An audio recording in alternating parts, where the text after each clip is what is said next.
Linggo ngayon, okay, maraming pagtitipon ang ginagawa ng mga kababayan natin para kay Pangulong Duterte. Pero sa tingin ko, may mukhang hindi magandang mangyayari kay PRRD at sana huwag naman. Okay? Kasi nakakaawa ang ating Pangulo. Well, may edad na given. 80 na eh. 80 ngayong March. Ay, nag-80 na. March 28. Oh, March tuloy, April na nga pala. Nag-80 anyos na si PRRD. And yung edad na yun, Diyos ko po, mga 40 nga dyan, 50, ang dami nang iniinda. Yun pang 80 na na-aksidente sa kanyang motorbike, mga kababayan. Okay? So, may mga tagubilin na si PRRD. Hindi ko alam kung paano niya kakayanin. Hopefully, yung mga pagkain doon, di ba, ay healthy para sa kanya. Wala sanang sumabotahe sa kanya sa kulungan sa The Hague. Wala sanang magpanggap na nurse at baka lasunin ang dati nating Pangulo. Limpak-limpak ang pera ng mga ahas at ng mga nananakaw ngayon. Kaya nilang bumayad kahit foreigner. Isang tawag nga lang daw sa Romania, kayang magpautas, pero hindi raw ginagawa ni Butod. Sabi niya sa interview niya, kanino ba yun? Kay Tuning, Erna. Kaya ko tumawag sa Romania para matapos na yung mga nanggugulo sa amin, parang ganun yung verbatim. Pero hindi ko ginagawa.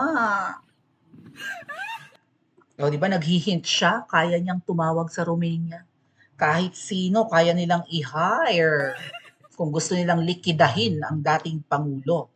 So, ito yung post ng One TV Philippines.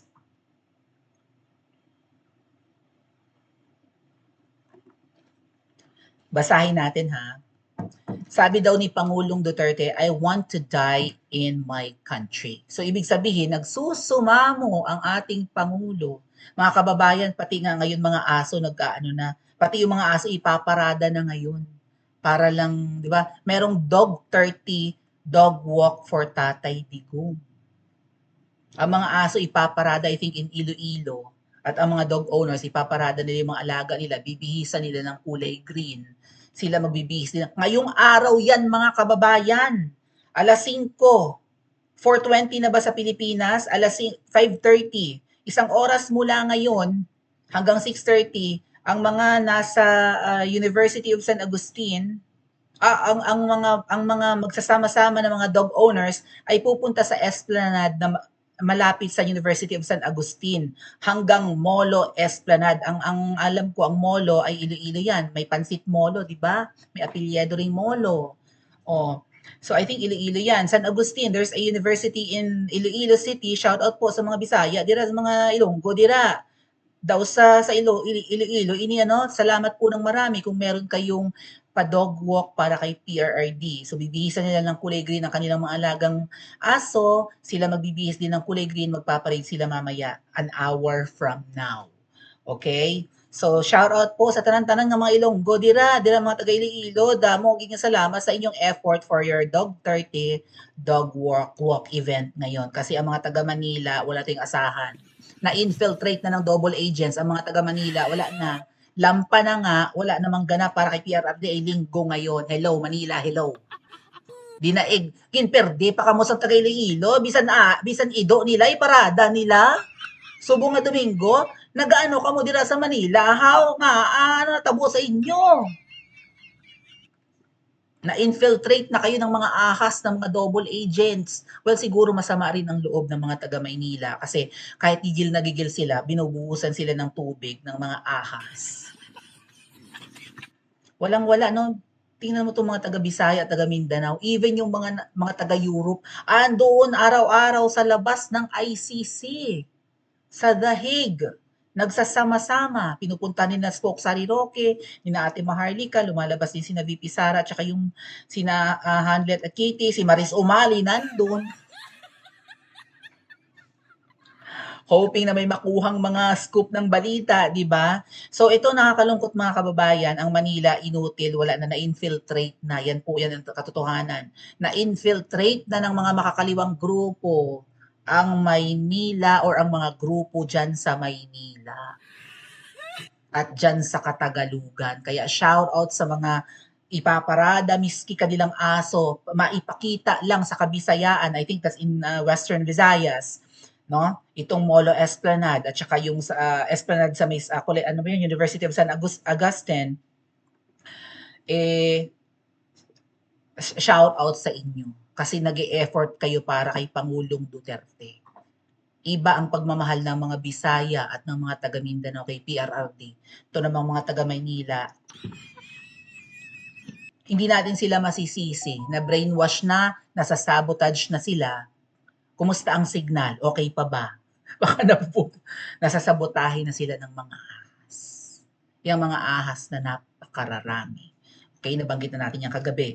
Oh, I want to die in my country, sabi ni PRRD. Arrested former President Rodrigo Duterte wants the proceeding in his case for crimes against humanity to move swiftly, bilisan, agad-agad, saying he could die anytime but would rather take his last breath on Philippine soil. Pwede na siyang mamatay anytime tapos ito namang ICC sa September pa. Gagawin yung unang hearing para kay PRRD. Hinang-hina na nga yung matanda nung nakaraan. 'Di ba? Hindi na makapagsalita ng maayos.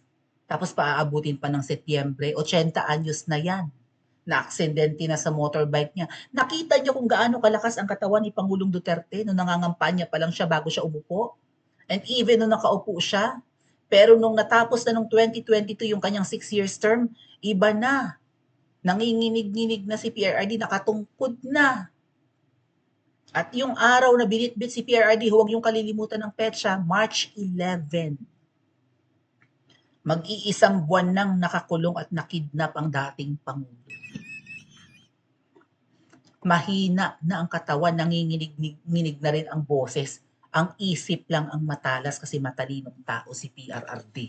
Tanungin nyo ngayon yung mga ahas. Ha?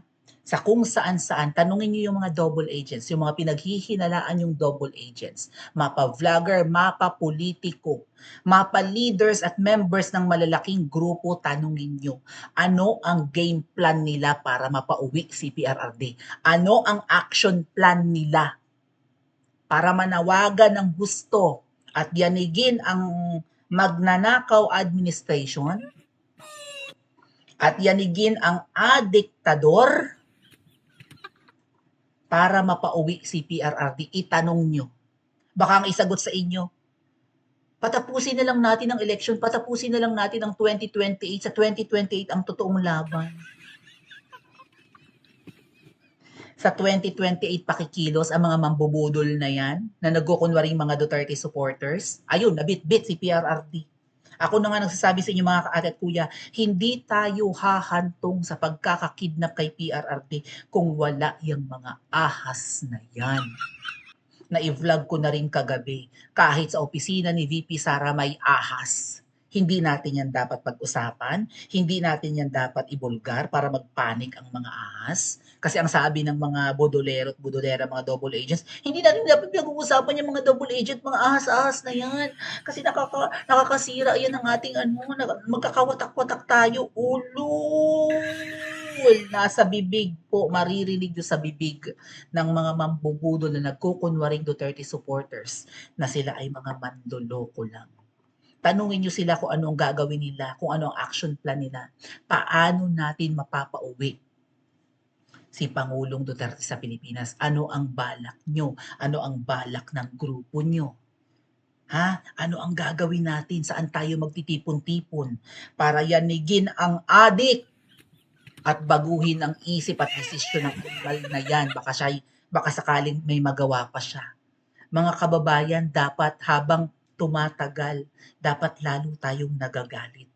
Dapat lalo tayong nanggigigil na hindi pa rin napapauwi si PRRD. And anytime baka nararamdaman na ni PRRD sa kanyang katawan, baka hindi siya magtagal. Baka hindi niya kayanin yung lungkot, yung lamig.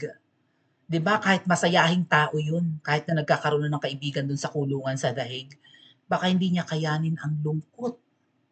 Hindi nga natin alam kung nakakapag-exercise ng maayos si PRRD dun eh.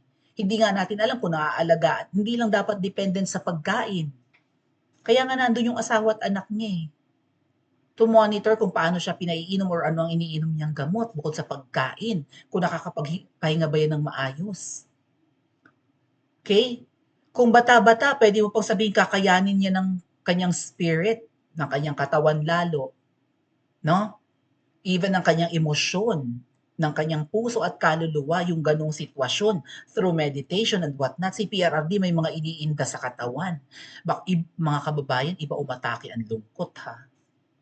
Iba umatake ang depression. Bibigay sa'yo lahat. Hindi lang isip at kaluluwa mo, pati katawan mo ay mahina na nga yung katawan ng isa. Tapos hindi tayo nagmamadali. Tapos hindi tayo nanggigigil.